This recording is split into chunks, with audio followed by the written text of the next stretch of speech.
Are live. All right. Okay, we are live. Wait a minute. I don't like that. All right.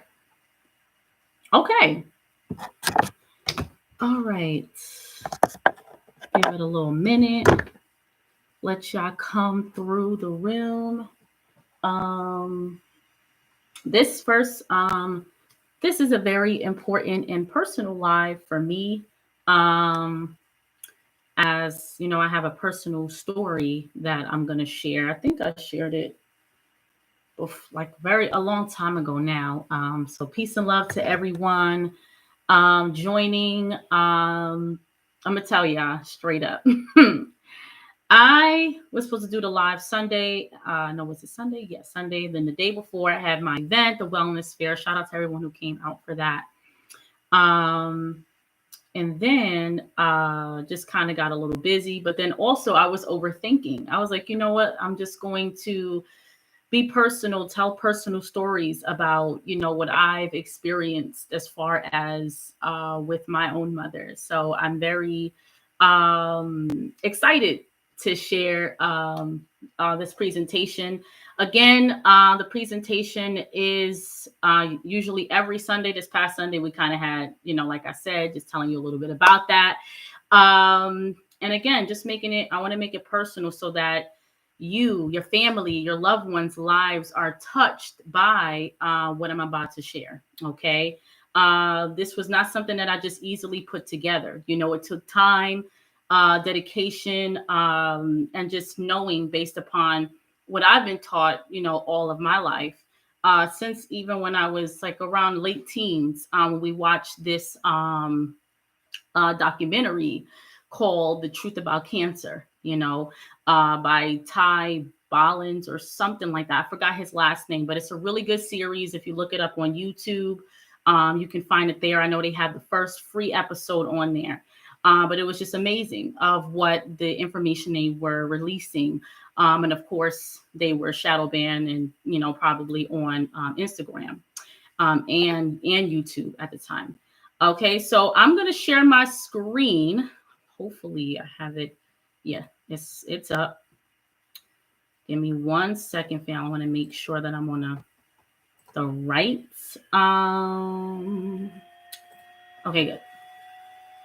I want to make sure that I'm on the right screen here.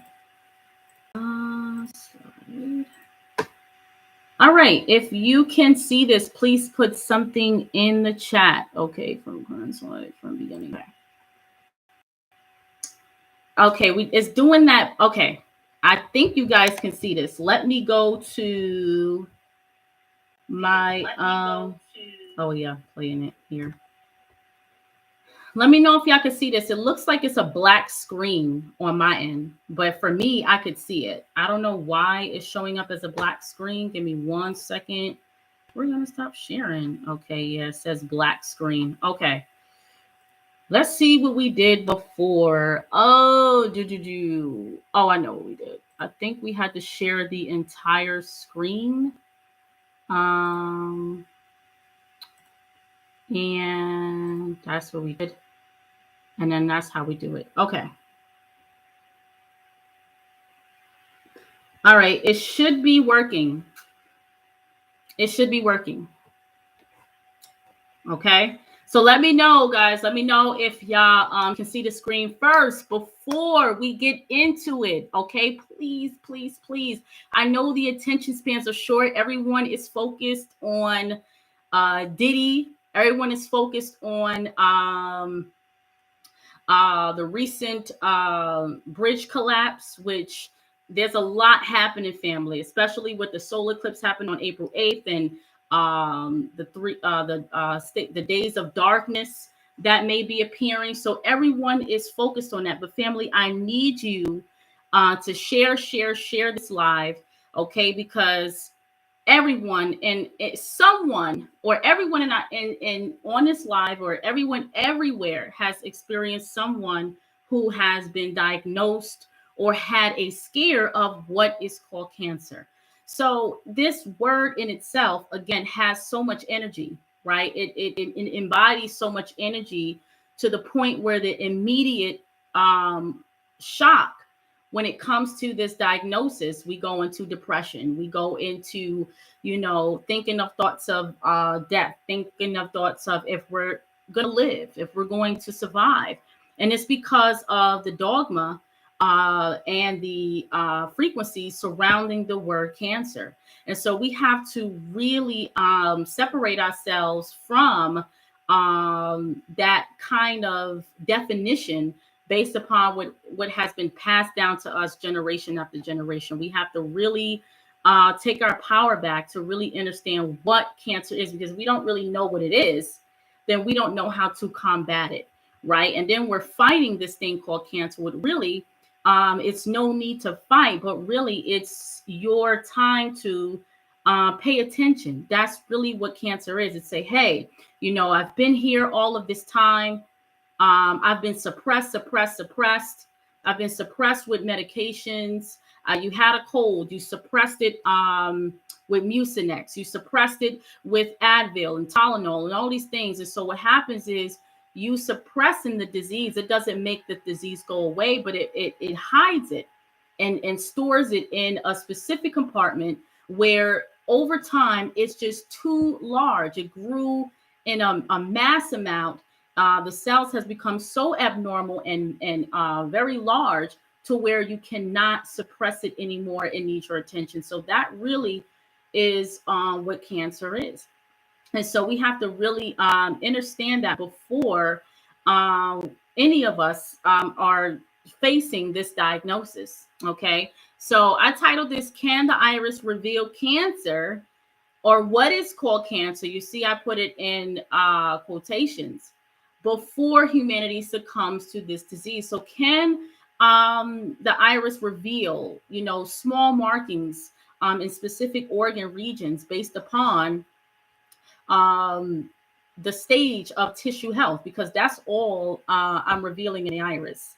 It's really the stages of tissue health, not naming a disease, not saying you have this or you have that. You have nothing, but more so how the body is morphing based upon the lifestyle, the emotional habits, the spiritual aspect, whether what you're focusing on, what you're not focusing on, well, the suppression of emotions, all of that we take into account, okay, when it comes to tissue or cell death, okay? So we're going to get right into it. Let me know if y'all can see this. I'm into alert. I'm going to put it on my Instagram, and I've been so, it's been a very, very fruitful week. Even the last couple of weeks, a lot of you all are really doing your due diligence and getting your blueprint, so that without a doubt what's happening and what's going on with your health, because there's a lot, floating around, which is nothing new, but maybe it needs to be brought to our attention when it comes to misdiagnosis. And, we go to the doctors and we rely on them to tell us about our health. We get told it's one thing and then not to worry. And then when the symptoms keep reappearing or it stays and it just gets worse, we have no choice but to really find out what's happening. And then boom, we're hit with what is called a cancer diagnosis. So right now, I just want everyone on this live, and again, make sure you share this live, make sure you like this stream so that this video can be circulated through YouTube. All right, trying to grow this channel so that more people can know about iridology and its relation to how we can save ourselves from these debilitating diseases, these chronic ailments that we do not need to succumb to. Okay, so a moment of silence for those suffering from and ones that have lost the battle against cancer. Okay, so that's wherever you are right now. We're thinking about those who are afflicted with what is called cancer, whose mind is in a state of frenzy. They're lost, they're scared, they're sad, they're angry, they're in fear, right? And these are real feelings that occur once someone is told that they have cancer, because again, the stigma behind this word. So we're sending out energy, love, and light, abundance to those who are suffering from and those who have lost the battle. Because again, um, we are shedding the light and giving information so that if you or anyone on this live ever comes across this word called cancer, you know how to, you have the knowledge, you're arming yourself with the knowledge, but you have to apply it by living it every day. That's the key. You have to apply it. So give thanks and praise for being able to share this with you all. Okay. All right. Okay. So we're going to get into it. We see a comment here. Make sure y'all leave comments. Make sure y'all ask questions. It says, my mother was diagnosed with a rare cancer 6 months ago. My brother, I'm sorry. He's only 29. I'm watching it for him. Absolutely. Absolutely. Definitely. That's important. Okay. Thank you for watching also. All right. So what is cancer, right? I mean, we've heard this word. We never stop to think about cancer. The first words that come to mind when we think about cancer is, am I going to live? Right? We automatically think of a quote unquote death sentence automatically, but it doesn't have to be. And I don't know if you guys can see me on screen. I think you can. I'm looking down at my phone. But this is the book of reference that we're going to be reading. I'm going to be reading a few pages from this book. You guys can see it. All right. Please share this book with your families. Okay. Cancer is not a disease by Andreas Moritz. Cancer is not a disease by Andreas Moritz. This is a really powerful book full of studies that has been verified in explaining that cancer is not a disease. It is a healing mechanism. Okay, what has changed in the body that has morphed the cell so large that it has accumulated all of these dead waste, the dead proteins, and grouped it into one area. Okay, because if it was really out to destroy the person, and because really if the when the body dies, so does the cancer. So cancer never wants to kill the person or destroy the person. The body is not designed for that. The body is not designed to just self-destruct. It's always there to help you live. So really, my mom, when I was growing up, my mom used to always teach me that cancer was the body's last mechanism into saving itself. It's like, hey, I'm here. I need your attention. So please get this book, family. You can find it on Amazon. Andreas Moritz, very, very, very powerful man. He was in, I believe, what country he was in. I'm not sure. He transitioned on. He was also an iridologist. He has a lot of other books like The Amazing Liver Gallbladder Flush, which a lot of people are familiar with. But we're going to be using this book as a study tonight. Okay.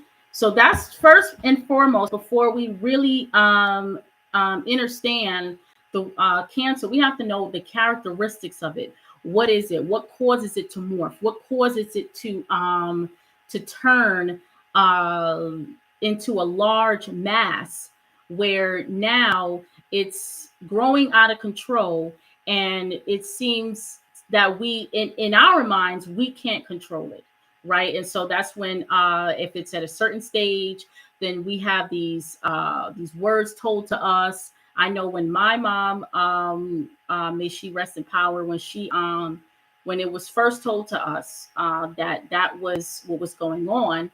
I know back then they used to really tell clients or patients very quietly, hey, we found a mass, but they were just, oh, cancer. Oh, we found cancer. It was like nothing. It was like nonchalant. Like they walked in a room and they were just like, oh, we found, cancer. Oh, the cancer. And it was like, oh my goodness, So we have to really begin to understand what this is. Okay. So cancer derived from the Latin root word crab, right? That because you see, based upon this picture doesn't really do it justice, but it just they named it that based upon the tumors that grow, looks like mini crab legs. That's really all again, words are derived from other words based upon what they define it as. Okay, so again, we're given power to a specific word based upon what we have believed or accepted. Okay, not understanding the anatomy of the body, understanding what caused this, what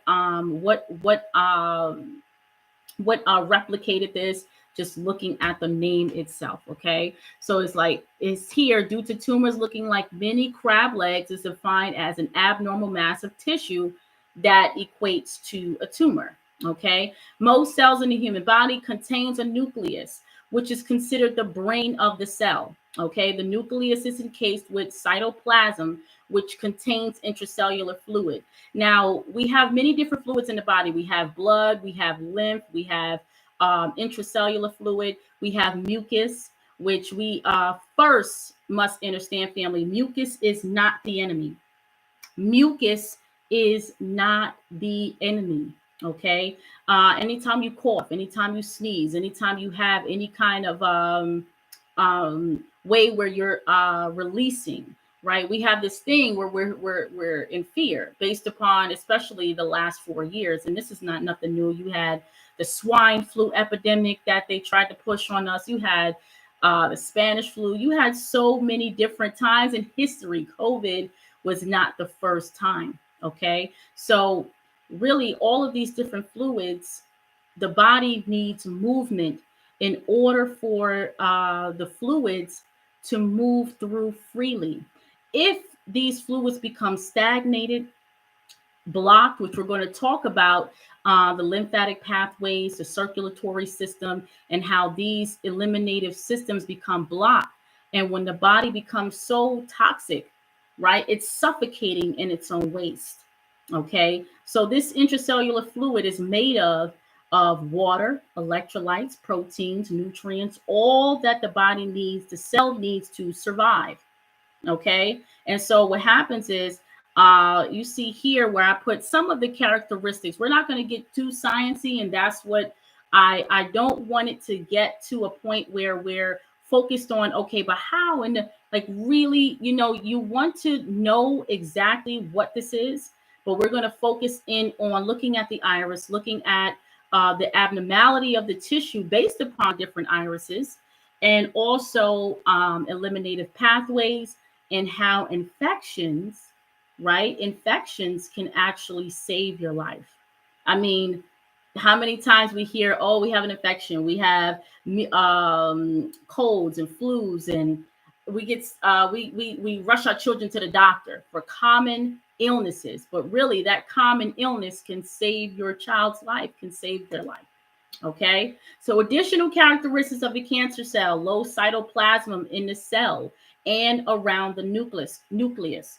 So something so powerful, right, has now barged its way in past the cell, past the cell membrane, past the nuclear membrane, and cause abnormality within the nucleus itself. Okay, so we have to figure out, or not really figure out, but we have to think about what is so detrimental that we're doing to ourselves. We're eating the way we think, the environments that we're living in, and especially we have environmental toxins. So that's one. So really, what diet you're on, whatever diet you're on, you still need to maintain certain supplements, as not supplements, probably I don't even like the word supplement, minerals, foods, so that your body is constantly flushing that out. Okay, let me see. I have this thing. I want to hide this thing. Okay. In other words, the cell is starved of its essentials to survive, thus leading to abnormality and cellular death. So really, cancer is starvation. Simply put, cancer is starvation. You ever seen, we see obesity, right? And we have people that are overweight, and we look at them and they're constantly eating. You ever see somebody just constantly eat? Well, they're not hungry. Well, they're actually hungry, pardon me. They're hungry for real food. So what happens with obesity? Obesity, the cells of a person who's obese and cancer cells mimic each other, and I'll explain why. We have something called the true body, and we have something called the false body. The true body doesn't have abnormal cravings, right?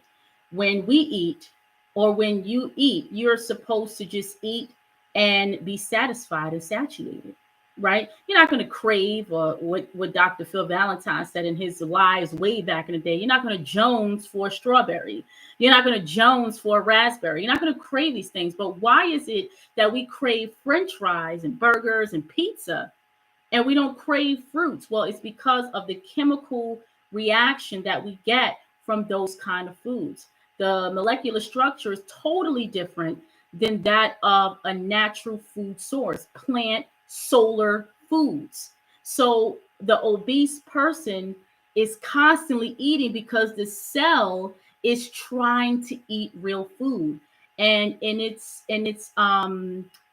effort to eat real food, it doesn't get real food. It still gets waste. So over time, the cell has no choice but to morph into an abnormal growth because it was starved for so long. It's starved of oxygen, it's starved of magnesium, it's starved of calcium, it's starved of all of these essential biochemicals.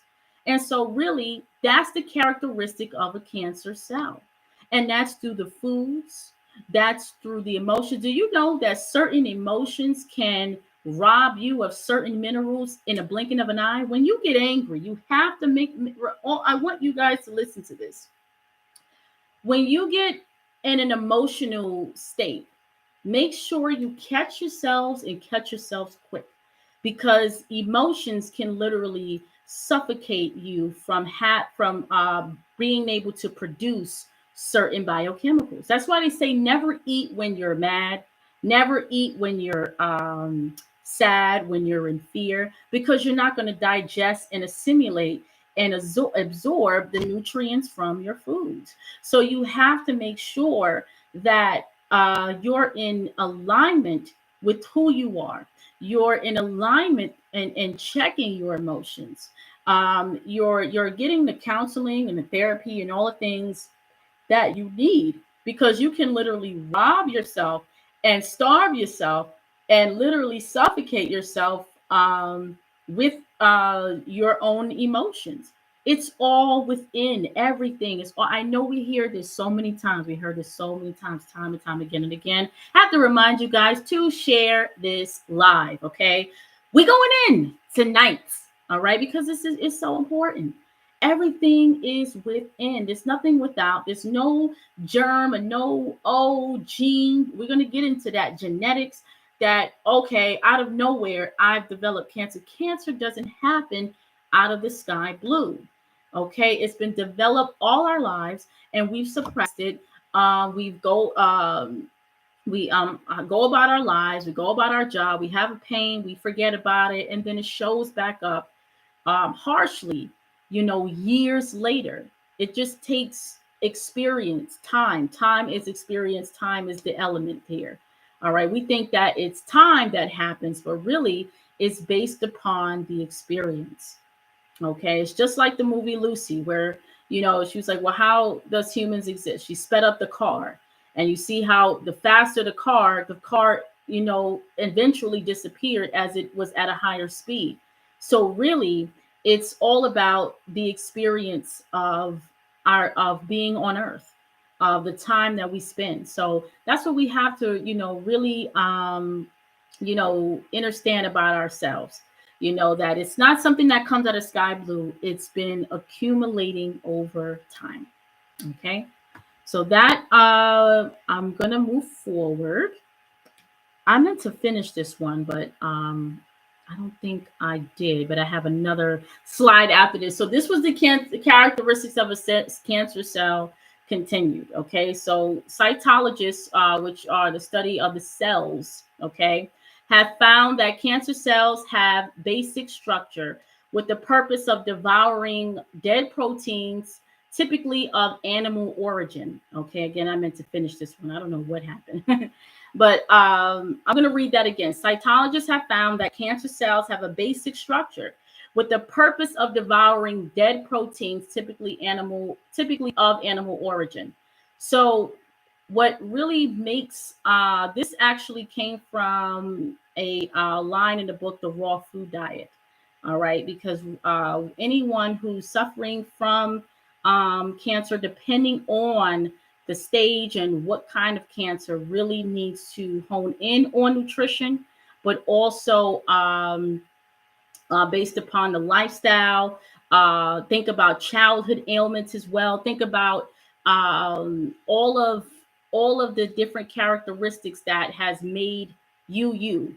Okay, because it's not always simple cut. Okay, you have cancer, or what they say is cancer, or they say that you have cancer. Again, you're not owning anything, right? So if they say that, it's not simple cut of, okay, just go on a raw food diet. Okay, no, no, no. Every person has to be handled and met differently. Okay, what works for one may not work for the other. Herbs may work for this person.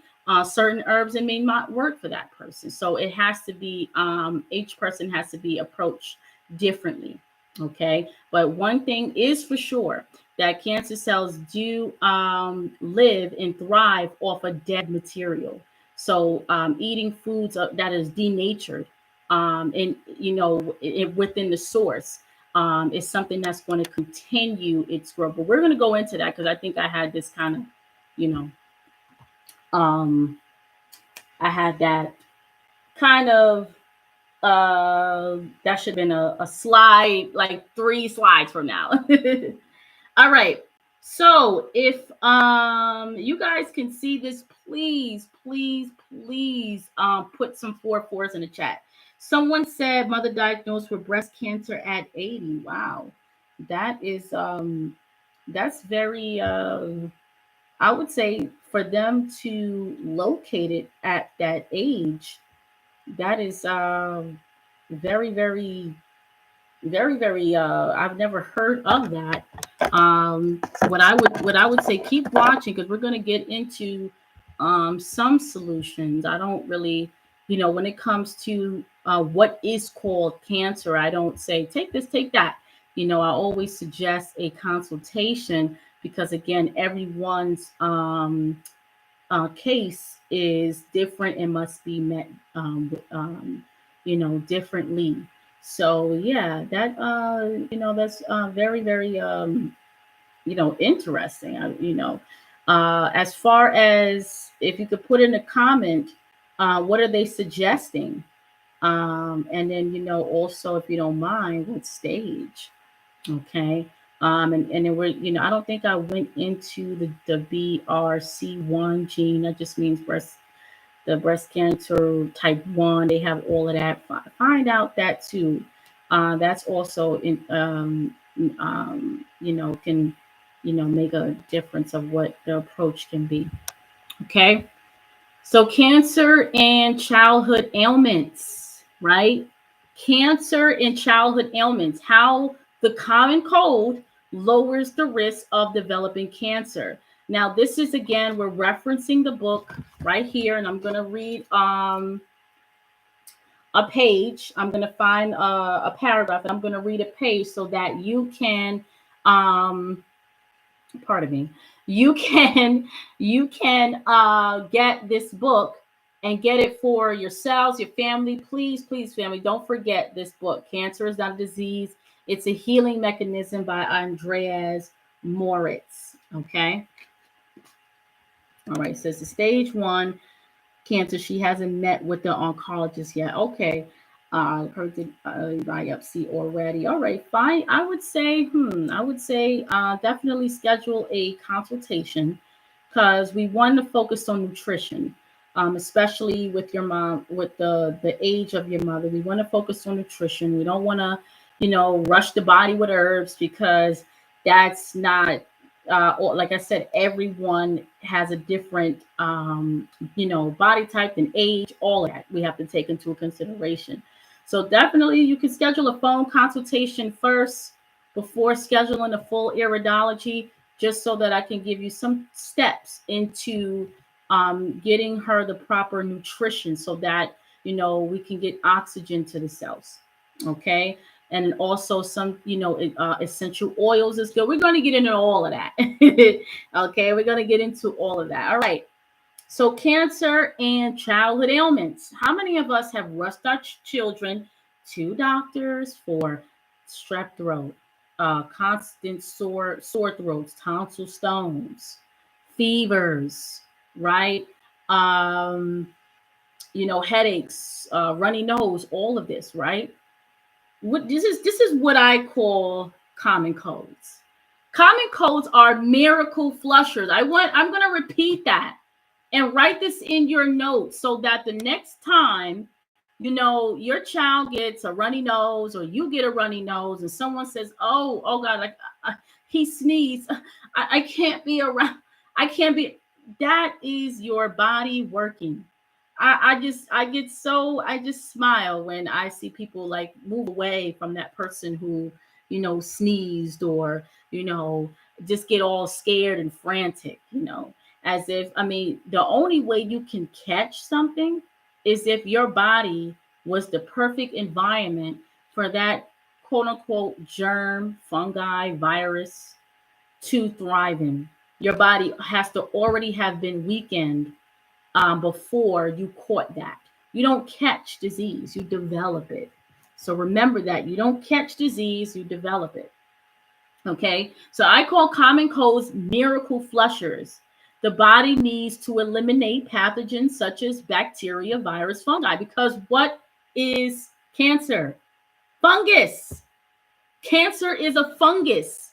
It's a conglomerate of fungus, excess bacteria grouped into one. Now, how did this happen? If we had let the cold run its course, right? If we had let the fever run its course, if we understood the importance in the divine tool that we have called the tonsils, right before, we strip it away from us, that the tonsils are filled with what is called neutrophils, right? And so it has so much at the site that when it becomes swollen, that's why when you get certain blood tests, it'll check your lymphocytes and your basophils, your neutrophils, eosinophils, if I'm pronouncing it right. And it'll say, oh, it's high. Well, yeah, it's high. It's at a site of infection. And so it needs to be high because that's your army rushing to that area to fight off disease, to fight off whatever is trying to invade the cell. But we suppress it. We suppress it.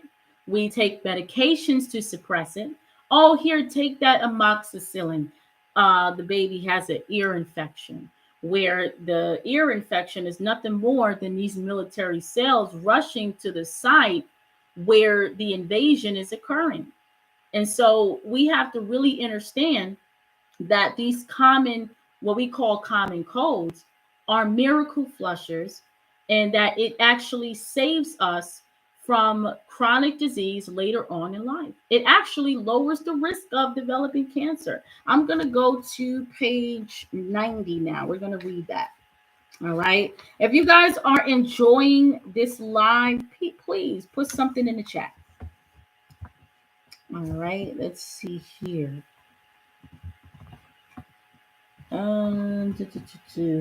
To study. There is. All right, let's see. I want to read here. It says, according to an abstract study, now this study was done back in 2006, cancer detection and prevention. Of course, we have recent studies that this is from University of British Columbia. Okay, so this is an older study, but nothing's really changed. It says, according to the abstract of the study entitled Acute Infections as a Means of Cancer Prevention, Opposing Effects to Chronic Infections, exposures to febrile infectious childhood diseases were associated with subsequently reduced risk of melanoma, ovarian, and multiple cancers combined, significant in the latter two groups. Okay. Furthermore, studies on common acute infections in adults and subsequent cancer development found these infections to be associated with reduced risk for melanoma, multiple cancers such as ovarian, significantly for the combined, I'm sorry, pardon me, and multiple cancers combined significantly for the latter three group. Overall risk reduction increased with the frequency of infections, with febrile infections affording the greatest protection. In other words, children who experience all the typical childhood infections were most protected from developing cancers in their adult life.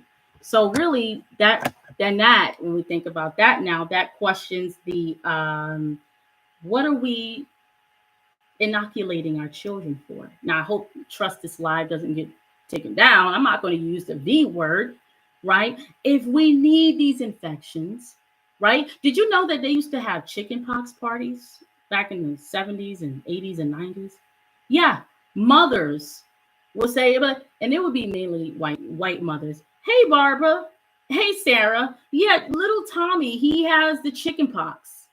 Oh, bring him right over. We'll have a party, because it's already believed that once you have the ailment, your body develops antibodies against that ailment. So when it's reintroduced to the body again, you already have the replication of that disease, where that now the military cells you have already know how to fight it. Yeah, they used to have chickenpox parties, but what do we inoculate our children against? And what are we so afraid of? Oh my God, the measles. Like, there's a measles scare right now. There's a measles scare right now. Measles is making its way across the country. Oh, and now it's time to inoculate your children, right? They used to have measles parties, but this is all based upon the body pushing out what it no longer needs. Really, what I say chicken pox is animal pox.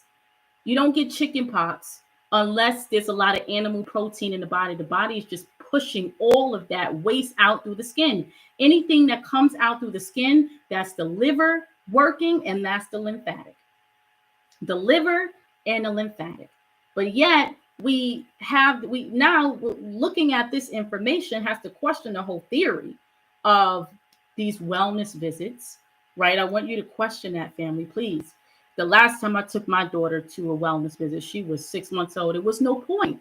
They literally told me, hey, we can't do anything for you because the money is in the blankety blank blank blank. Okay, y'all know what I'm talking about. The money is in the blankety blank blank blank. Okay, so we have to, really think outside the box here. All right, that germs, all of this, your body is filled with all of this. It's filled with bacteria. It's filled with it, so that your body's constantly in a fight to keep you alive all the time. It never wants to self-destruct. Okay, so for example, the tonsils contain an active amount of neutrophils, which is a phagocytic cell. Phagocytes means to eat up. So think of like the Pac-Man just eating up everything. That's what a phagocyte is eating up all of the dead cells in the body, right? That defend against invading microorganisms. When the tonsils are swollen, neutrophils accumulate at the tonsil site, what modern science call infection, right? So we call it infection. They call it infection. We call it miracle flusher, right? Because these things won't happen if we didn't eat the certain foods that we ate that calls for the need for this very phenomenon to happen. The moment I stop eating dairy is the moment sore throats stops for me. My mom, I used to tell her all the time, I said, Mommy, if I can never have a sore throat and earache again, I'll do anything. She was like, well, Shakira, you got to get off the dairy. And please be huge shout out to the moms out there, to my mom. She raised me and my brother vegetarian.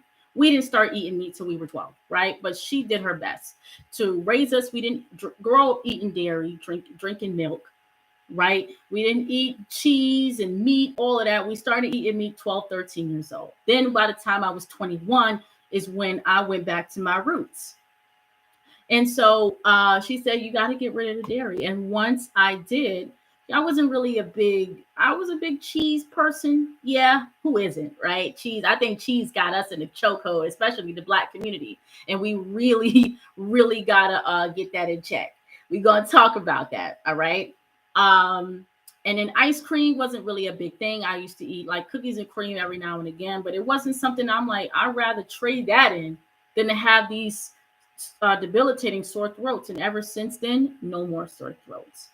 And so, anytime I'm cleansing certain cleanses and detoxes that I do seasonally, yeah, maybe it'll come up because that's the toxins trying to make its way out of the body. So I understand that. But from food, no. I'm very, very, very just pleased that I don't have to go through those challenges. All right. So suppression of infections such as sore throats, runny nose, sinus infections, ear infections, fevers are suppressing the military army you have that fights all disease, including future potential ones. Okay, so when you suppress an ailment, you're limiting your ability to fight future potential diseases. So you have to let the cold, you have to let the sore throat, you have to let all of that run its course. I know you want to get back to work, right? You gotta do this, you gotta do that. I had someone who had these debilitating fibroids. I mean, she kept coming to me, young woman. She has to be maybe a year younger than me now. And I told her exactly what she needed to do, but she chose trips over taking care of her health. She's like, oh, no, I'm sorry. I got to go to DR. It's just, really, we have to put ourselves as a priority, right? Because then, yeah, the fibroids may not bother you as much now, but come 36, 37, 38, then that's when it begins to, become more apparent. Okay. Numbing your symptoms doesn't just make the disease simply go away, it shows its face later on in the form of what is called cancer. So numbing your symptoms, numbing the cold, numbing the respiratory ailment, numbing anything doesn't just make the disease go away. It shows its face later on in the form of what is called cancer. Those who are in your 40s, right? In your 50s, I want you to think about your 30s and your 20s. What kind of challenges health-wise that you have that you kind of put to the burner because it wasn't so apparent. It wasn't so great, right? I had this cold. It just didn't go away for 2 weeks. I had, this going on and that. But, kind of just took some things and it, kind of went away, right? But it didn't go away. It suppressed. You suppressed and it remained dormant until as time against experience goes on. Now we're in our 40s and 50s. And now it has no choice but to show its face later on. Okay. These are not scare tactics. These are aware tactics. So if your loved ones, or even if you watching this live, is experiencing what is called a cancer diagnosis, you have the power to know that if your body can create this, your body can certainly shrink this. It's absolutely possible. And you have to believe that, you on the other side of the screen. Okay. Please keep that in mind. All right. Now we went over that. All right. We're going to get into some irises now. Y'all put some eye emojis in the chat. Y'all put some eye emojis in the chat. If y'all ready to really get into this with the eyes now. We're getting into it with the irises. Okay. Put some eye emojis, put some 4 4s, put some 1 1, whatever you want to put in the chat. I need to know y'all here. I need to know y'all are watching. Again, I started off this live by saying everyone's attention is on Diddy and his scandal and of course what happened in Baltimore with the bridge collapse. Our attention is focused there. All right. But again, we have to keep our attention all over, really, so that because these are life-saving tools, right? Of course, that bridge collapse should have really reminded us to be ready. Don't get ready, be ready. Have your survival tools and your boxes and boxes of water. I remember I used to get boxes of water delivered from this company called Crystal Springs, Mountain Valley, but crystalsprings.com. They have the best natural alkaline water. So this is time to be prepared, not getting prepared. All right. Okay. Tonsil infection and prevention against cancer. Absolutely. Okay, absolutely, right? So this is the female iris, right iris female, actually. And so what happens, and what happened is here, I'm going to put my cursor. I want y'all to let me know if y'all can see it. Can y'all see this here? Y'all see my cursor moving? If you can see it, put yes in the chat. If y'all can see the cursor moving, put yes in the chat. I'm thinking y'all could see it so that, I can explain exactly what's happening. Okay, cool. Yes. All right, Mex, Sakina, Shannon, I appreciate you. I see y'all in the chat. I see Fortunate for Life. All right, gratitude for y'all being here. All right. Okay. Now you see this is the tonsil area. Now notice the indentation, and then notice the small hole there. Can the iris reveal if you had organ removals? Absolutely. You don't know how many times that I've had clients, I said, do you still have your gallbladder? And they were like, oh my goodness, no, I don't. It shows as a little hole in the region where the organ once was. And so this person had their tonsils removed as an adult. But remember, in my last live, Eat Right for Your Iris Type, you got to go back to that. We look at the iris as a clock from your first ailments as a child all the way around to what you can potentially go through as an adult, right? So the first ailments as a child all dealt with, this is the right iris, the throat, bronchioles, upper respiratory, tonsils. Okay, notice that dark line here. All right, the original iris color is like a light brown, but you see the around the colon region kind of discolored the rest of the iris. Okay, so she stated that she was constantly sick as a child, just always sick, and as a young adult, sore throats, strep throats all the time, to the point where when she was around 22, maybe 23, she had her tonsils removed. Stomach issues, bowel issues, constantly. And notice here, let's go this area here. Where we at? We in the right iris right here. Okay. So this one, again, lacuna is an iridology term. These are lacunas. These little marks here, these little open or closed teardrops, right? Those are lacunas.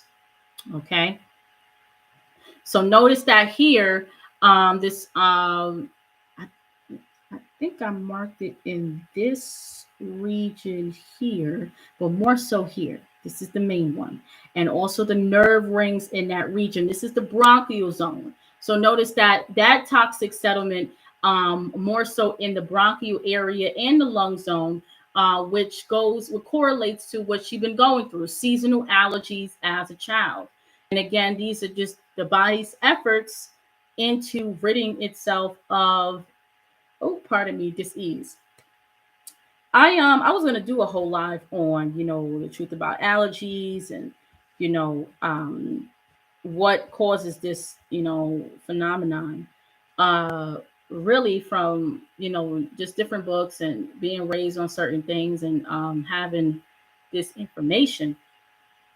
Allergies are, linked to, of course, deactivated cilia. You got to go back to my last slide. I talked about cilia.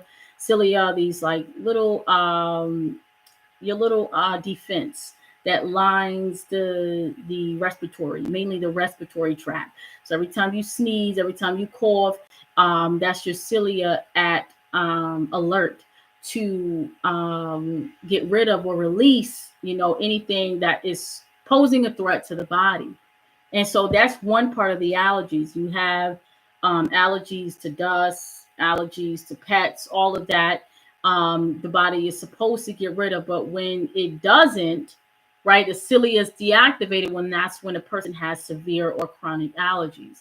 Um, Also, in the you know what, and yeah, I know what I'm talking about, in the new you know what, they actually put, and you can look this up yourself. You won't find it on Google because they're not going to put that information out there. But they actually put vacuum dust in the you know what. It was a inoculation against, I believe, hay fever at the time. And then the one for not the DPT, because I know they took that off the market, how deadly it was in the 80s. But yeah, they actually put that in the you know what. And so that also was linked to all of these allergies that was popping up within the last 50 years. This is not new. We've always lived in nature. All of a sudden, we're allergic to pollen. Some of us can't even go outside. Let me tell you, the way you get rid of your allergies, you have to go on a cleanse, right? A respiratory cleanse and cleansing from mucus causing food, acid forming foods like dairy's number one, fried. You want to get on a natural foods diet for really the first 21 days. Then you keep going from there. You're going to need guidance if you've never done this before. I've known people who reversed severe allergies. I'm talking they were allergic to apples, pears, peaches, natural foods that the body is supposed to recognize, right? And over time, as they cleansed, they took certain herbs, real food, raw food, nutrition, and in the what we're going to get into, right? No longer allergic. Now, some of these gastric surgeries can cause allergies too. Something when they're going in and clipping the stomach, and it causes a sensitivity to enzymatic action. So that's also a possibility too. Okay. Now, this client is now plant-based vegan and experiences less seasonal allergies as she did as a child, because she realized, she was like, oh, I did she says, I have a intolerance to dairy. Well, really, all of us do. We just hate to admit it. All of the different intolerance symptoms, like you go into the bathroom right after. Sore throat is the allergy to dairy. You get a sore throat after you have some ice cream, that's an allergy or intolerance to dairy. That means that the body is trying to push it out, right? When it gets swollen, the tonsils get swollen. Okay. So all of this we have to look at it as not the body attacking us, but the body is responding to our own actions. Okay. Someone said, doesn't smoking destroy the cilia? Absolutely. All that tar, the lungs are not created to be a chimney, right? So because of that, you're inhaling smoke, and so it's actually disrupting the entire cell colony of the respiratory tract, and one of that is cilia, and so it lowers the defense and the fight that the cilia is supposed to do for you. So absolutely, any smoking of any kind, whether it's cigarettes or marijuana, whatever. That's why it's really good to, do respiratory steam inhalation therapies to protect your lungs. All right, let's keep going. All right, we got another iris here. Okay. I think I wanted to kind of put this back to back with another one, but that's okay. All right. So here, all right. One of the things that really, I'm going to actually stop sharing because I want to make sure that and I know it looks crazy. All right. Okay. How do let's see. I want to stop sharing for a moment. Oh, give me 1 second. We're gonna go back in here. All right. So let's kind of put this one, yeah, that one is there. Actually, that is fine. Okay, so we're gonna actually start it from that. If you guys can see this, let me know. I kind of had to do a bunch of different things just to bring us back to this one. All right. So yeah, we're going to start from here. Okay. So this here, looking at this iris, this is an iris of a European woman. Okay. Notice here around the outer skirts of the iris, it's blue. So the original eye color is blue. I know what you're thinking. You're like, wow, the original eye color is blue, but yet we have all of these yellow and white markings here, right? And then all of the brown is where it shows the most deterioration. Okay, so the brown shadings represent where the deterioration is present. Ooh, pardon me. Also, liver and gallbladder congestion. Okay, that's what the yellow represents. Okay, and also this is the lymphatic iris constitution. All right, now here, this region here is lymph blockage. Now, we're going to get into that, how cancer thrives based upon systemic suffocation. I want someone to put that in the chat or you write it down. Systemic suffocation. What does that mean? That means in order for cancer or what is called cancer cells to manifest, all of your elimination systems have to be compromised. That's your kidneys, filtration, lymphatic, your respiratory. There's two more that I'm forgetting. Okay, we got the lymphatic, the kidneys, the respiratory, circulatory, and the colon. Pardon me, the colon, of course. Okay, so it thrives in systemic suffocation. All of these avenues have to be blocked in order for that mass to even come into formation.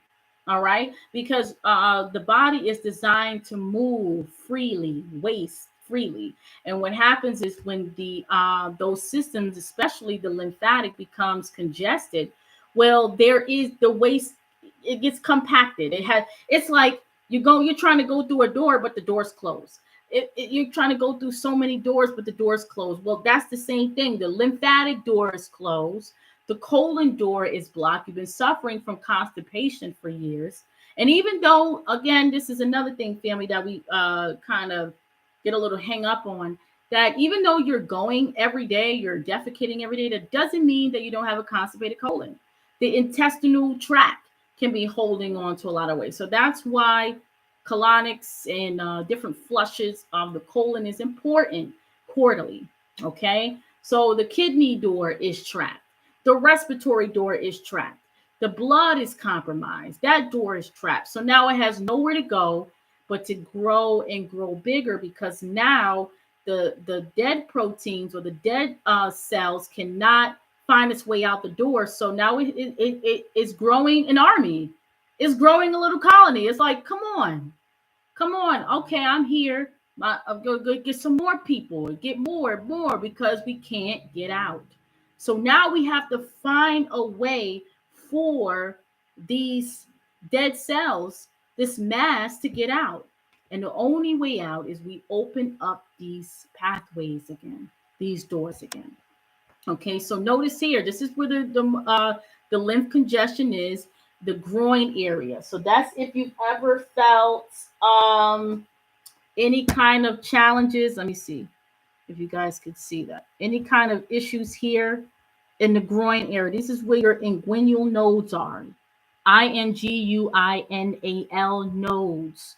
Okay, so that any kind of challenges with circulation, fluid movement in the lower extremities will be blocked here. So any kind of area or blockage here, we have to look to the whether it's reproductive organs in the female and reproductive organs in the male. Okay. Say here. All right. So here, this is the lymphatic of the groin area. Okay. So we see that as chronic because you see how dark the marking is. It's very brown. So that's how the title of the live: Can the iris reveal cancer before, or what is called cancer before a person even is diagnosed with like a stage or stage 1, stage 2? Okay. Now here, this is very interesting. This is women pay attention because this has been in the news a lot lately. It's not nothing new, but it's definitely cause for attention with the cervix, cervical cancer, challenges with even uterine, ovarian, all of that. This here is the vaginal cervix region. All right. It has been confirmed through this client that a small cervical cyst was found years prior. Now, I asked her, I said, okay, it was found because it's like I helped her recall what this doctor said. And that's another thing that iridology does. You may have forgotten all about that ailment, but the iris will for sure remind you of what you were told or what you forgot about years ago. And so when I asked her, I said, well, what did the doctor say as far, oh, it was small. Just don't worry about it. There's no pain. You're fine. Well, that small cyst years ago, it's a closed, we call this a closed lacuna. So what happens is when it becomes closed, it's harder or more challenging. I wouldn't say hard. We don't use the word hard. Nothing's hard. Nothing's no option. As long as you have life, you have options. You have hope. Okay. So just closed lacuna means that it's challenging for the toxins to get out. In other words, it has encased itself into that area. So now once healing lines will show in the iris where it'll show that closed lacuna will become open, and it shows that the waste can move out through the necessary channels once they're open. So okay, so that's where the cervix region is, the cervical region, and then also the vaginal zone. Okay, this here, we're gonna go next here. Right here, this is the uterus. Okay, so the iris tells all of this way before, well before chronic disease, such as what we on the topic of cancer can thrive in. All right, so we have to really take this serious as getting our iris blueprint. It's yours. It's what you were born with, right? And at once upon a time, we all have this knowledge. This is not mine to keep. That's why here I'm giving I'm giving it to you, right? So that you are aware of what you are. You're not put here by accident. This is not something that's new. Before it was called iridology, we already knew who and what we are. You are a walk-in blueprint. You have everything you need, right? But we forget that, and we go to doctors, and of course, no hate to the doctors, right? But you know your body better than anyone else on this planet, right? And including, of course, this beautiful blueprint that you carry with you every day, and didn't know that you had the answer to your health all along. Okay, so that's very important. As far as dealing with the cervix, cervical, what is called cervical cancer, all of that can be told through the iris well before what is called cervical cancer can even make its way into the body. Okay, so now we're going to keep going here. Okay, we talked about this. All right, we're going to go around it some more. This is what it looks like. All right, you guys can see that. Let me know. Put some eyes in the chat. We about an hour strong, y'all. How late y'all gonna hang out tonight? I think I got another 30 minutes in me. How about y'all? All right, let me know if y'all could see this. I think I got another 30 minutes in me. How about y'all? All right. I see it. Cool. All right, so this ring, right? This is notice the blue ring. A lot of people say, oh, my parents are their eyes are turning blue. This is what this is. It's a lymphatic sodium ring. Okay, it's a lymphatic sodium ring. So notice that it's around the entire iris. This person's lymphatic system is completely blocked. Right now, this is a person's iris before they've done a detox. I have a testimony on the way, blow your mind. All right, it's amazing what she's done. And after we get these new photos, we're going to compare this one to the new ones. I can't wait for you all to see it. I'm not going to give too much details, but it's on the way. All right. So this blue ring is complete systemic suffocation. All right. The liver is stagnant. The kidneys are not filtering. The blood is compromised. The respiratory tract is compromised. And so this is the perfect environment. Not saying that this iris for certain has what is called cancer, but this is how cancer thrives. So the first step is how to open up the lymphatic system, the lymphatic pathway. Okay. And the first thing we do is stop the cause, right? The cause is the foods we've been eating, all the the cooked, overly cooked food, right? Anything with oil, right? This is something called the oilless diet, where you're still having like steamed foods, but you're not cooking with any oil. Okay, that's number one. And then we eliminate the proteins, the animal proteins, right? Because that also produces acid. Okay, and then the acid builds up in the cells. So then now you're having less and less colds. That's the thing. Those colds are needed because all of that is releasing the excess amount of waste and acid from the system. So when you have less of that, this is how this occurs over time. All right. I've seen this in people that were in their 40s, even in their 30s. Okay. So this is not just an quote unquote older people challenge or an older person's iris. Okay. It can happen as young as 30s as well. Okay. So this opaque ring around the iris equals excess lipids, fats in the blood. Okay. So again, fats in the form that I've already spoke about. Excess fried. Okay. Suffocation, internal cellular suffocation. Lymphatic sodium ring equals poor liver function as well. Almost all cancers are linked to a fatty liver and gallbladder. The liver is the chemical factory of the human body. Its job is to filter out the chemicals that we intake, whether it's environmental, medications, right? The fats that we eat. All of this goes straight to the liver, especially those the alcohol drinking, right? So we have to be mindful of that as well. So when we bombard the liver with all of these tasks, it's not able to move out the chemicals, in time. So what happens is it shoots it out into the blood. So now the blood gets compromised, which is the circulatory, right? Then the lymph, the kidneys, all of this is floating throughout the entire body. And how what is called cancer manifests is the weakest area in the body will begin to morph.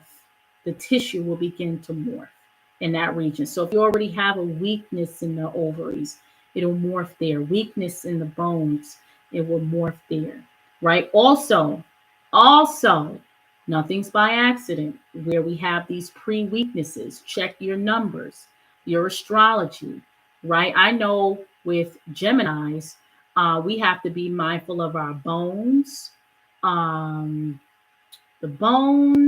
eyes. I know it's the bones, the eyes. It's dealing with the arms, so that's dealing with the skeletal and muscle system as well. Okay, so knowing your chart through astrology, right? Also numerology. Shout out to King Simon, right? Where he breaks down what areas of weaknesses that you may have based upon your numbers. So you'll find that some people may develop what is called cancer in a certain area. And what do you know? The numbers already have dictated that's possible if you lead a certain lifestyle. So these is important. These are your navigational systems: iridology, astrology, numerology, so that you're not hit by surprises. You already know how to take care of yourself. Okay. So, like I said before, in my last few lives, everyone, and I mean everyone, of course, except not children, of course, can um, um, benefit from a liver gallbladder flush. I totally and wholeheartedly believe in it. Okay, because when the ducts are blocked, right, you're not getting enough bile. A lot bile equals life, right? So because that's your way of digestion and assimilating, right? So if you have the blocked bile ducts, then that calls for excess calcification to store up in the hepatic ducts, which is the liver, and then gallstones, what they call gallstones. Okay, so again, almost all cancers are linked to fatty liver and gallbladder. Matter of fact, this client right here, right? No pain in the gallbladder area. Not a pain. None. I had her do a liver flush. And you go on my I don't think, did I share it on my page or my stories? If you guys are in my email newsletter, you know that the amount of stones this woman has had passed, no signs of gallbladder attack, no pain, nothing, but still passed all of these stones. And that was just one round.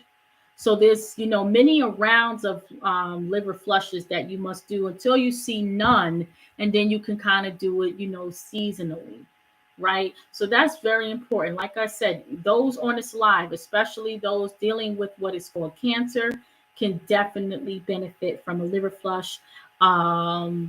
It's not, difficult. Reach out to me if you're interested. We're having the next one June 3rd through June 8th.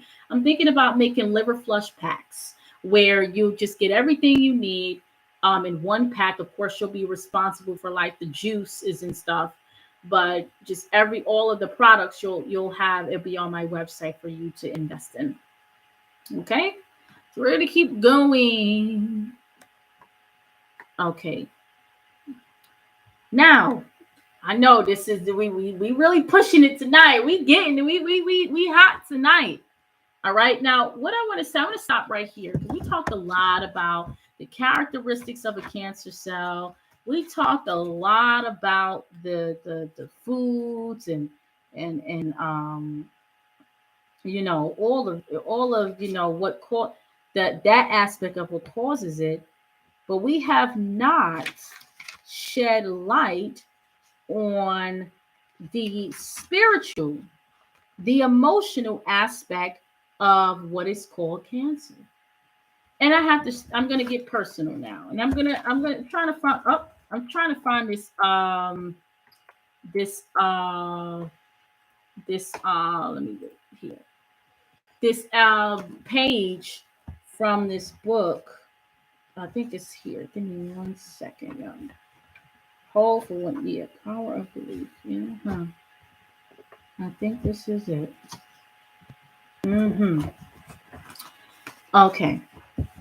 Now, we have to also think about the spiritual and the emotional aspect of what is called cancer. For the body to morph in such a way over time, where we think it's attacking us, but really it's the body responding to our thoughts, our frequency, right? And so things that we have suppressed, not just by medication, but by our emotional state, things we have not let go. Those with challenges with cancer have predispositions of challenges with letting go, letting go, let it flow, let it go, right? Challenges with past traumas that they relive constantly and constantly. That because you didn't really understand it, and accept it for what it was to move forward. You replayed it. Every time you replay an event that happened in the past, you bring it to the present. That's why past events really don't exist. And because you can't go back in time to change or revise, right? It was a moment in time. Now, not discounting what anyone's been through, but the key is to really look at all that we have accumulated in our lives, all the experiences we've ever had, so that we can understand it for ourselves, so that we're not holding on, suppressing, and it can morph into as what is called cancer. I remember when my mom first had the diagnosis of what is called cancer, extending from the abdominal cavity, but it was started in the ovary area. And so after that, we began, just talking, and that was the first time ever that she talked about her dad. She didn't really, talk about her dad. She didn't. She had, I never knew really about him because it was, just very hurtful. And all of the men, that we attract in our lives, we attract that same replica if we don't, kind of fix what's happening. So she started giving me more information, and it was like, all of that was just coming out. We don't realize how much we have held on to until we begin to, speak freely about it. So that it's so important to understand the spiritual aspect of disease, okay? Because the information that you collect, information, informing the atoms of the body through emotional intelligence. And so you have to really, really hone in.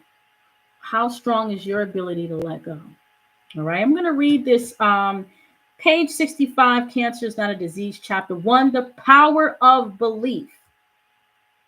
According to the laws of quantum physics, in any scientific experiment, the observer, a researcher, influences and alters the object of observation on a very fundamental level. Observer observed relationship.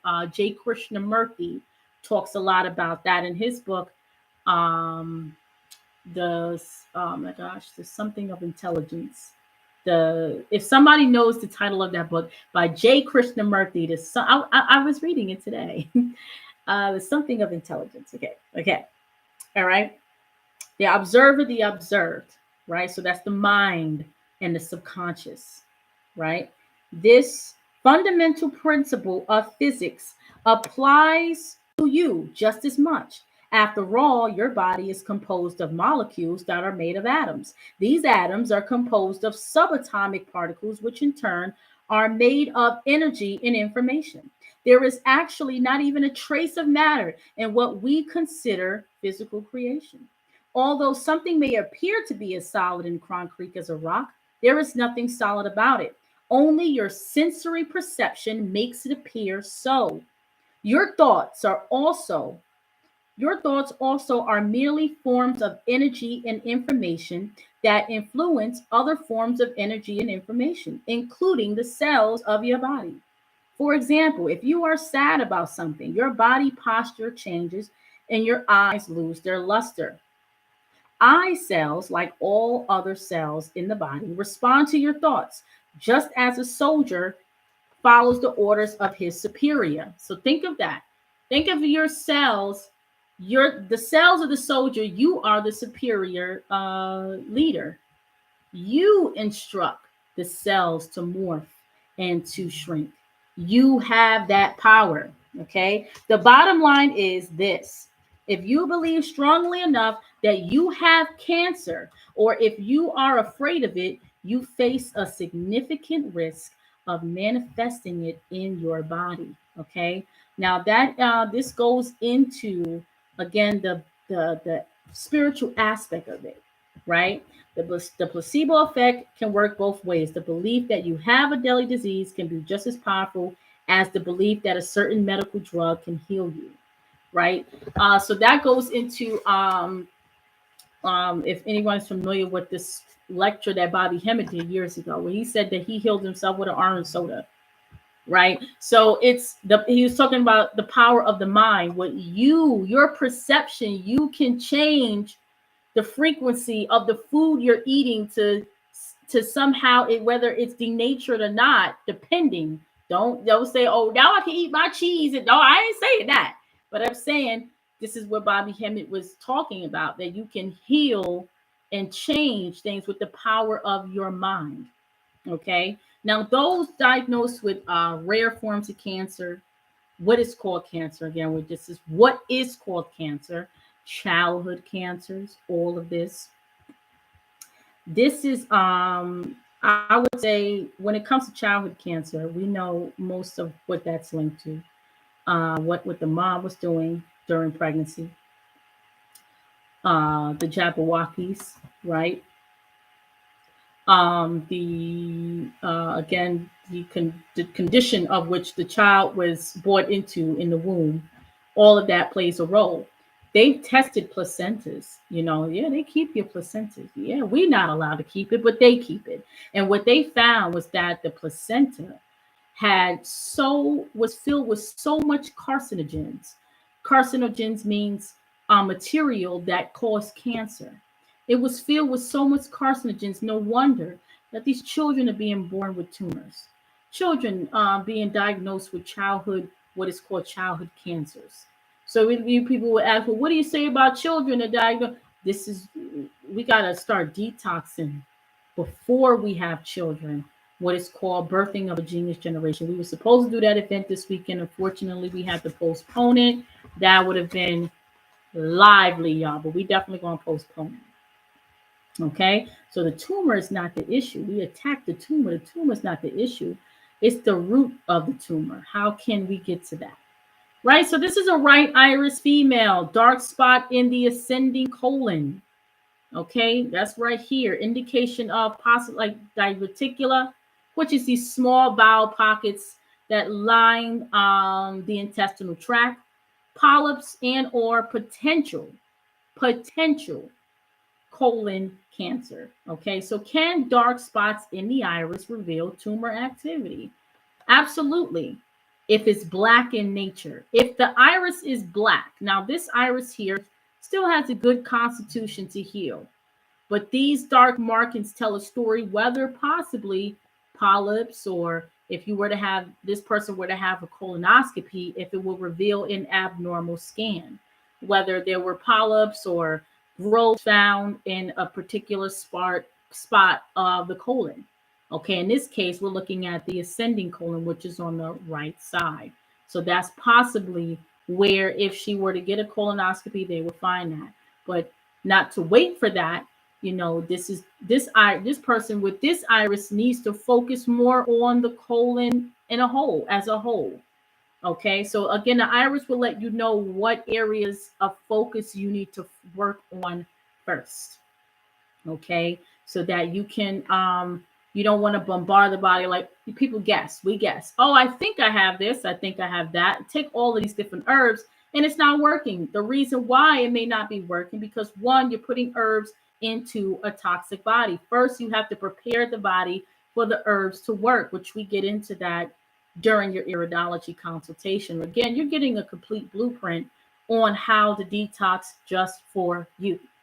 Okay, now notice the brown again. That's talking about the brown extending out of the pupillary zone. That's the colon. This is all the stomach. This is the transverse colon here. Notice these lines here, which indicates a toxic bowel. Okay, or also possible fungi, bacteria, excess bacteria in the gut. Okay, so this person would do well with probiotics, herbs like portiarco, olive leaf, because really, again, cancer, what is called cancer is fungus. So first we have to look at the beginning stages of fungal activity. Okay, let's keep going here. All right, now this story touched me very, very, very much because, for one, it's a story that's been constantly told over and over and over. Misdiagnosis, especially when it comes to people of color, right? We get misdiagnosed for diseases only to find out that it was something else. And in this case, now it's something as what is called cancer. My brothers and sisters in the UK, the healthcare system over there is, whew, very, very. I don't want to say bad, but it is. It's not the greatest. It's a lot of misdiagnosis over there, a lot of running around over there. So shout out to my brothers and sisters in the UK. You definitely want to make sure you stay up on holistic care and homeopathic and all of these different natural ways, because even you get a appointment from a medical doctor, if you may not have a follow-up for another month or two or so. So we have to really, you know, um, it's not the doctors in itself, it's the system, right? It's this, and really it's the machines, right? Like I said it many a times, and I'm gonna be redundant with it. There is not a machine in this world, not a machine in this world that can detect disease in its infancy stages as well as you. You are the diagnosing machine, and that is your iris. So we have to begin to trust in ourselves instead of putting that trust into a system that is designed to treat instead of heal. Okay, so this is, I'm sure most of you have heard this story, right? It's been all over Instagram, it's been on every news outlet. Her name was Jessica Petway, all right? What she described initially as intense bleeding, which a lot of women deal with in their late 30s and into their, early 30s, right? Late 20s, early 30s, into their mid 30s. It's intense bleeding that she thought, after talking with other women, was a normal symptom for women. Now, a lot of women see this as normal. I want us to really revamp this kind of thinking. One of the things that my mom told me before she transitioned on was this was a challenge for her in her 30s. I remember I was so shocked. She said for weeks and weeks it was heavy bleeding, clots, and never went to the doctors because, again, we're taught in our community that this is a normal symptom for women in their 30s and late 20s. And this is nothing normal about this. All right. So we have to really, really be our own advocate for supreme health and really recognize what the body is trying so desperately to let us know. So after she was hospitalized 3 times due to pain and heavy bleeding, they told her it was fibroids and that nothing to be concerned about. I can't tell you how many women I had that doctor said, "Oh, it's nothing. Fibroids. Oh, that's nothing. Oh, if it's not bothering you, it's nothing." Right? But the fibroid tumor is something to be concerned about. We have to really, really change our perception when it comes to these diseases. Just because we've heard that other women in our family had it, our sister, mother, friend, we have to take these issues seriously. Okay, and so a growth, or what we know, a fibroid, a growth in the uterus, that doctor said was causing her blood loss. It wasn't until February last year, 2023, that she said a doctor saw a huge mass covering her cervix. And then when they performed the biopsy, which resulted in stage 3 cancer. And recently, this beautiful woman, this beautiful soul, lost the battle against what is called cervical cancer. So what I did, I blew up the photos here, okay, so that we can see what the iris, based upon just what I can get from the photos here. All right, now this here, I'm going to go into, this is the cervix zone here. You see the coloring, the discoloring of the iris. Her iris is clearly like a light brown, but you see these dark markings which indicate what is called possible tumor activity. So these are things that we have to, again, um, just really understand that the iris is more than just the color part of your eyes. It is your internal map for every kind of disease that you may ever face in your entire life. So a lot of people are not privy to this or hip to this, right? And so, you know, of course, it results in the loss of physical life. Of course, her spirit is always here, but this story needed to be told in a way for women to begin to take the seriousness of these symptoms that we are beginning to experience. Some of us are beginning to experience in our late 20s, early 30s. You know, I've had a client that was vaginal bleeding for over 80 days. You know, this is before I heard of this story. This is serious, y'all. We have to, you know, women, we have to take these challenges serious. Not write it off. It's fibroids, it'll go away. Then, but when it does go away, then you know, it shows up later, you know, as what is called cancer. Okay. Also, be aware, y'all. Okay. Um, that this cervical, what is called cervical cancer. It's a lot of this in the news right now. There, you know, I'm gonna just put this book up. It's gonna lead them into pushing for this. I'm gonna put it up for a little while, but listen, take note, because I can't keep it up long. It's going to push for them to push for that HPV, la la la. Okay, please, family, that actually exposes your risk higher to what is called cervical cancer. Please decline this for your children. They're giving it to children between the ages of 9 now. Before it was 12, now it's 9. Okay, as soon as your child turns 9, they send out a notice. Oh, whoa, time to get the HPV shot, da da da.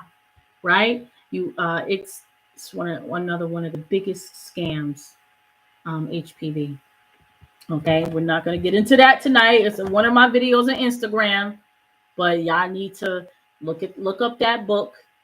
All right, I did flash it on the screen, but that's going to be the gateway into pushing that, because there's another story here of another woman this I think happened in the UK, right? This woman here, this man says the love of my life, 36, died months after doctors told her she simply needed to drink more water. How many times we go to the doctor and the doctor says, oh, you just need water, you're dehydrated. Oh, you need to lose weight. It's just another story after story. Come to find out that she had the symptoms, which I like to say symptoms are your divine alert system. She had the symptoms of what is called cervical cancer all along. And then by the time, you know, they found it, it was at a stage 3 or 4. And of 19, I believe 19 months later, right here, 19 months later, it was stage 4. That's what they told her. She was told it had stage 4. 19 months later, she succumbed to the challenge. So we have to know the signs, the symptoms. Again, everyone is different, based upon the emotional constitution as well, the spiritual constitution. There are stories where people have healed themselves of stage 4, stage 5 cancers. You guys have to look up the documentary, The Truth About Cancer. Has a lot of stories on there where people have actually healed themselves of stage 4, stage 3, stage 5 cancers. All right. Matter of fact, one of my teachers, Dr. Nalani Valentine, Dr. Phil Valentine's wife, healed herself of what is called breast cancer in the 90s. I remember Dr. Phil Valentine telling us all the story that she was about 2 weeks away from getting a double mastectomy. And he said, oh, no, no, he was telling her how she can heal it naturally. And so he put her on the nutrition plan.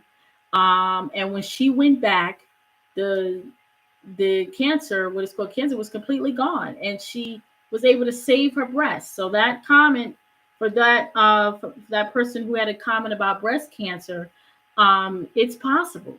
Okay, and this is the story of Dr. Nalani Valentine. She used essential oils. She used raw food concentrates. This is something that can happen because, again, when the body gets the biochemicals it needs, it's no longer starving for it. So now the body can flow freely. You're opening up the channels of elimination where waste can move out, and the kidneys can filter the way it should. Okay. So again, that's very, very important. Especially this is like hot. This is like a big topic right now in health. Cervical cancer, cervix. Okay. Someone says, how can you see all of this for people with dark brown eyes? Yeah, what I do is I blow up the photos. So it's the way you take your photos, and you have to, once I get them, I blow it up and I'm able to see everything. Yeah, it's just the way you take your photos. But under light, yeah, it will show everything that I need to see in order to decode what is happening. All right. So now we get to the last part here. I'm gonna stop. I don't think I need to have any of the. Yeah, I'm done with the book here. But again, I'm gonna share this book again. Cancer is Not a Disease by Andreas Moritz. All right. Can I get some water? Okay. Thank you, sweetie. Okay. So this right here, all right. Again, I'm not putting out so much what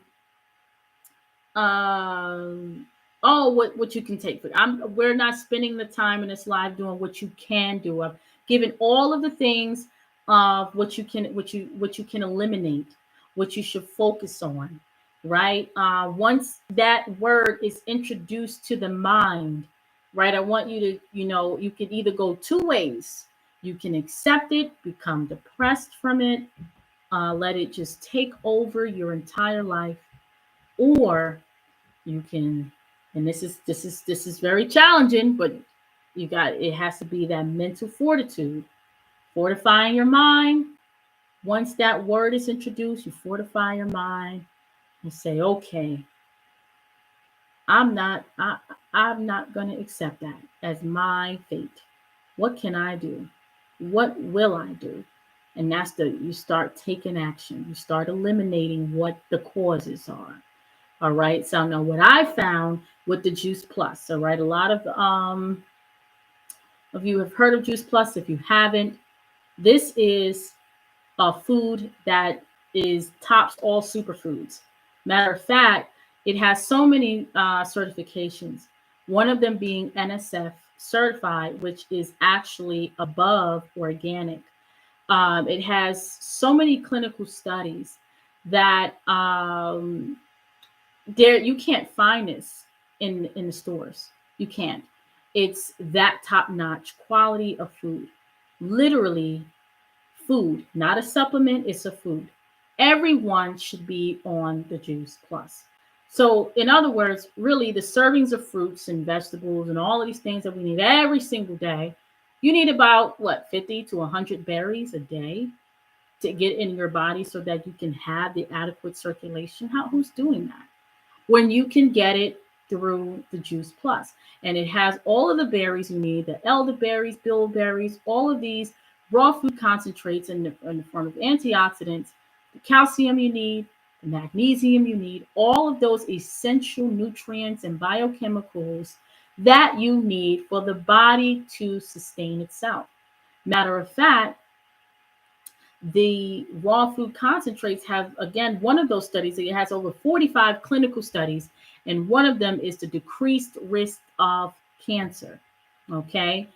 You see it here. If I, there's I don't know what happens if I clicked on it, but it says this is one of the studies. It's called Suppression of DNA Damage in Human Peripheral Blood Lymphocytes by a juice concentrate, a randomized double-blind placebo-controlled trial. All right, so this is I want to go to the study, but it's pretty long by PubMed. All right, but if you guys take a screenshot, this study will be in the comments as well. So when this live gets saved, you guys can look up this study. As a matter of fact, I had a client that her mom was given a certain time to live. The doctor said, this is, nothing we can do. This is the time we have to for your mother to live. Well, she gave her mother, started giving her mother the Juice Plus. And this is a real story. And after she started giving her mother the Juice Plus, she actually lived almost 9 months beyond what the doctors already, what they claimed that she was going to live. That they didn't expect her to survive anything past the time mark that, they gave. And, eventually the mother, she was in her elder years, maybe in her late 80s, but she ended up succumbing and transitioning on. But she came to me, she said, I know the daughter came to me and said, I know it was that Juice Plus that kept my mother here for those, for longer. And I was like, wow. And she told me a story. Wow. And there's so many stories. There's so many that I've had. Again, we can't claim that a product heals someone, right? As holistic practitioners, we can't claim that, but we can say is through trial, what I've seen, being out there, helping people, being out in the field and getting these stories. People are not just putting on airs or telling lies. This is what food can do. So the first thing I would say for everyone who's watching this live, who has a loved one who was diagnosed with what is called cancer, get them on this Juice Plus. If you want more information, you can set up a free phone consultation with me to discuss the Juice Plus. I'll put my information in the chat. You can also email me at info@holisticapalace.com, info at holistica, holistica, palace.com. Again, when this live is saved, you'll be able to get all that information. You can also find me on my website, holisticapalace.com, and you can, reach out to me via email and set up a free phone consultation. Okay, so this is again, there's no age limit from pregnant women to elderly person should be taking this raw food concentrate. All right. Every cell in your body knows there's a difference, even if you don't feel different. So even if you don't feel a symptom, your every cell in your body is aware. It's conscious of itself. The cell in itself is conscious of itself. So even though you're not consciously aware that what is called cancer may be morphing, the cells are morphing into what is called cancer cells, the cell is already aware of the microorganism invading. It's already aware of the morphing and the cell mortality that's happening. All right. So we just have to be more in tune with our bodies, in tune with our emotional state, our spiritual state, so that we do not develop what is called cancer on this level. Okay. Essential oils. I forgot to put that as well. Essential oils are very, very, very important when it comes to reversing, or not reversing, I would say, what is called cancer, but aiding in the healing process. Okay, so you want to get into aromatherapy, right? Essential oils like lemon, orange. You want to get Dr. Nalani's book, The 7 Steps of Healing. And she uses the Kabbalion. The first couple of pages is talking about the Kabbalion, and also the all of the different oils that you can use on a daily basis.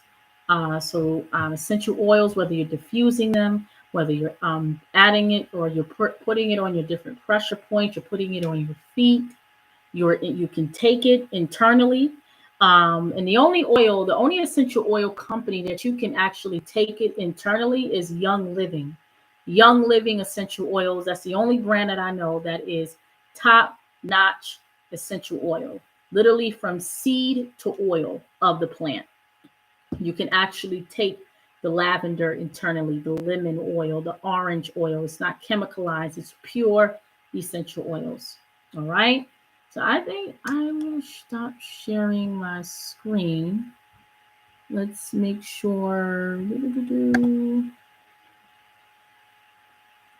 All right. Let me make sure I can do that. Let's see. Hold on, family. Let's stop sharing the screen. Give me 1 second.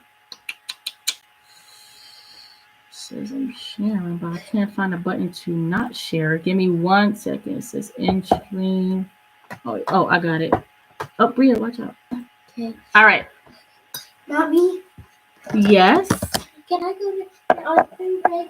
Can I go to Ozzy's house? All right, we'll talk about it, but I'm on live right now. Okay, so we'll talk about it. Okay. Okay. Thank you for the water.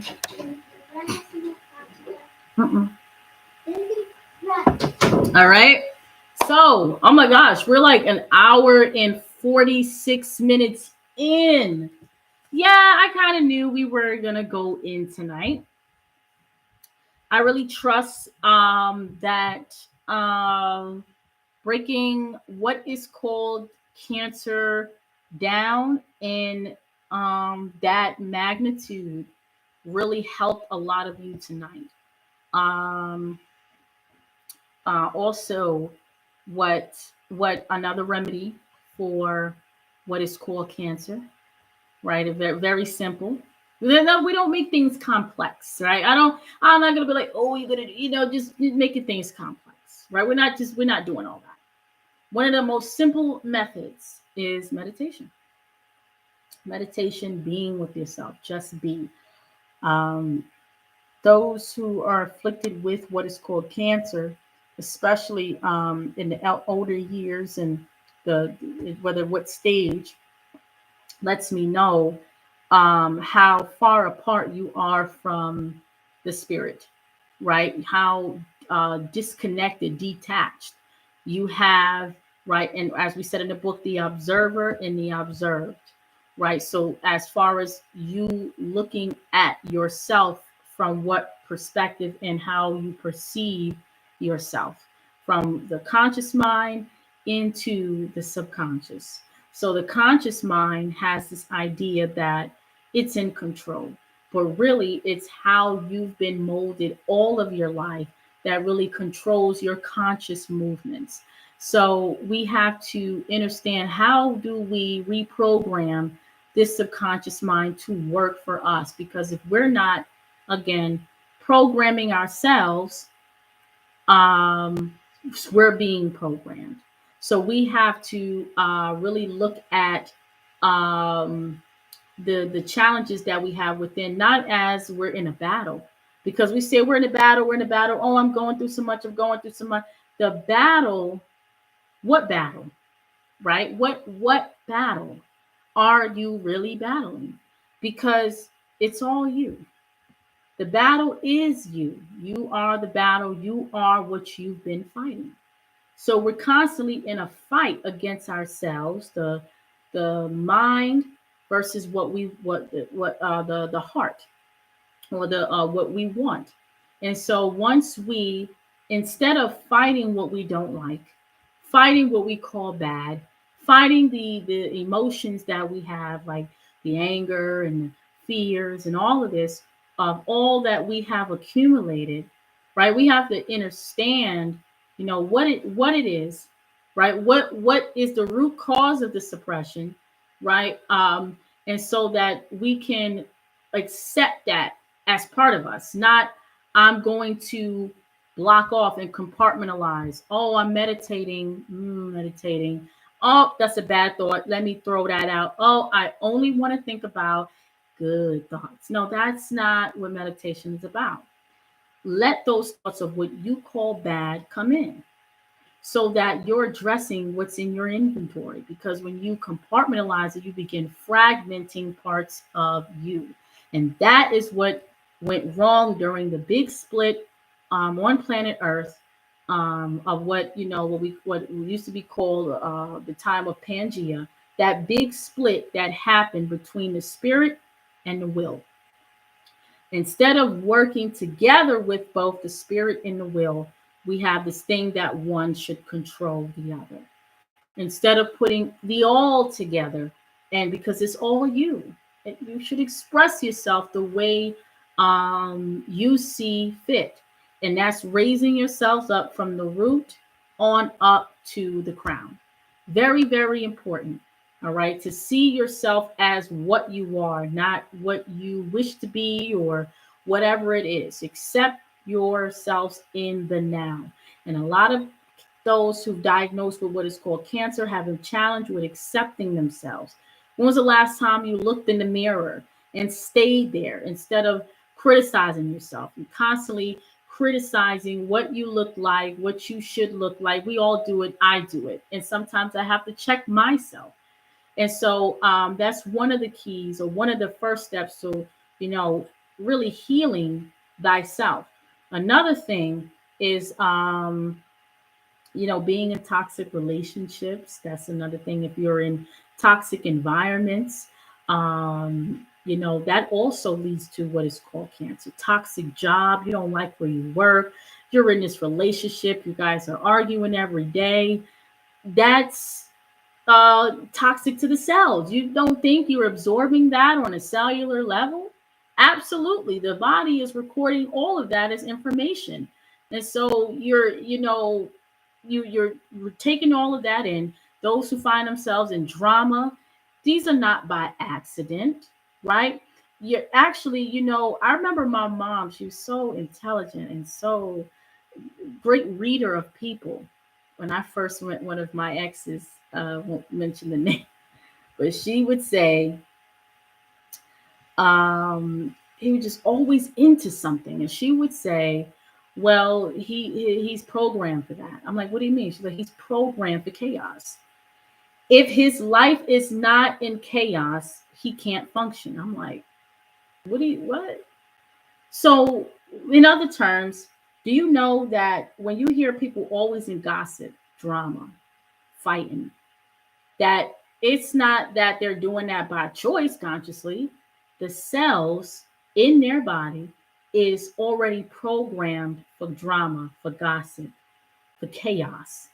So, how do we deprogram this person in order for them to get the healing that they need? So that, in other terms, later on in life, it doesn't turn into what is called cancer. Well, first, that person has to admit that they're in a chaotic environment internally, right? We program the cells to develop what is called, which is that what is called cancer, based upon the emotions and all the things that we tune ourselves to.